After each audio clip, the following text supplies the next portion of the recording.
यार एक तो इतनी सर्दी की ये स्वेटर भी हमको बनियान जैसे लग रहा, कोई गर्माहट मिल ही नहीं रहा हमको।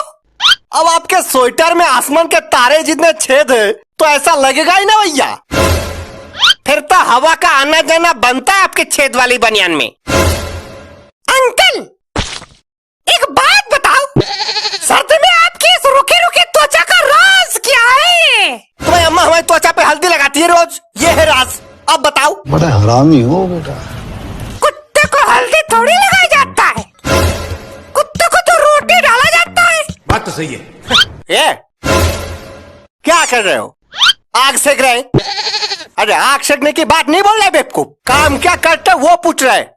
अरे शास्त्री जी हम हो माफ करना, हम तो भूल ही गए कि तुम नल्ला हो एक नंबर के।